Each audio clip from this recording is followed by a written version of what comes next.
हमारा उसूल है, जब तक सबूत ना हो इल्ज़ाम नहीं लगाते। हुकूमत को जवाब देना होगा। असल मुजरिमों को बचाने की कोशिश है। नायब जो उल्टा सीधा केस बनाता है वो ज़रा इसके मालिक बन जाते हैं। वज़ीर जो प्रेस कॉन्फ्रेंस करते हैं ये बताएं कि नायब से उनका ताल्लुक क्या है। हुकूमत गई तो ये वज़ीर पहली रात के पहले जहाज में मुल्क से भागेंगे। लीगी रहनुमा शाहिद खाकान अब्बासी की मीडिया से गुफ्तगू। समंदर पार पाकिस्तानियों ने तरसलाते ज़र का नया रिकॉर्ड बनाया। हमेशा ओवरसीज पाकिस्तानियों को मुल्क का बड़ा असासा माना है। अप्रैल में समंदर पार पाकिस्तानियों ने 2 अरब 80 करोड़ डॉलर भिजवाए। रवां साल के 10 माह में 24 अरब 20 करोड़ डॉलर तरसलात आई। वज़ीर आज़म इमरान खान का ट्वीट।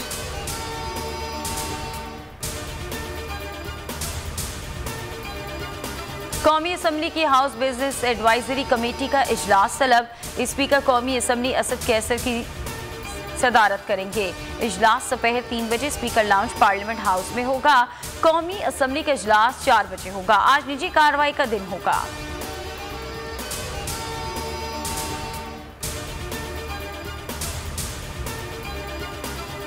सिंध हुकूमत का नया हुक्मनामा जारी। 31 मई तक ब्यूटी पार्लर्स, शादी हॉल्स, मज़ारात, पार्क्स बंद रखने का फैसला। कारोबार के औकातकार सुबह 6 से रात 8 बजे तक होंगे, जबकि सूबे में हफ्ता और इतवार कारोबार भी बंद रहेगा। मुल्क में कोरोना से 135 अमवात, 2566 नए केसेस रिपोर्ट हुए, जबकि कराची में मुस्बत केसेस की शरह 26% तक पहुँच गई। तर्जुमान सिंध हुकूमत मुर्तज़ा वहाब कहते हैं कि मुस्बत केसेस की शरह कम ना हुई तो सख्त फैसले करना पड़ेंगे। फ़लस्तीन में दहशतगर्द इसराइल की बर्बरियत उरूज पर। हमले में गजा में वाक़ कतरी हिलाल अहमर ऑफिस तबाह। गजा पर इसराइली बमबारी से 61 बच्चों और 36 खवातीन समेत शहदा की तादाद 218 हो गई, सैकड़ों जख्मी। अरब मीडिया के मुताबिक इसराइली हमले में मजीद 2 फ़लस्तीनी शहीद और 10 जख्मी हो गए। फ़लस्तीन की सूरत हाल पर अक़वाम मुत्तहिदा की जनरल असम्बली का इजलास 20 मई को तलब।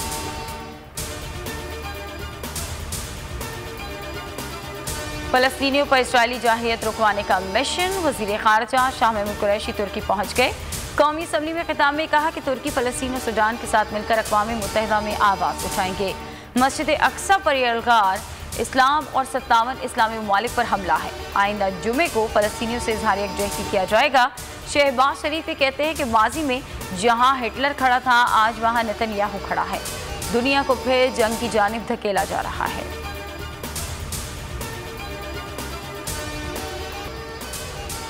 और बहरा अरब में तूफान से कराची तनूर बन गया। रात के वक्त भी लू के थपेड़े, आज फिर सूरज आग बरसाएगा। 28 से 38 किलोमीटर फी घंटा की रफ्तार से गर्म हवाएं चलने का इम्कान। पारा फिर 43 डिग्री तक पहुंचने की पेशगोई। महकमा मौसमियात के मुताबिक शाम से गर्मी की शिद्दत में कमी आना शुरू हो जाएगी।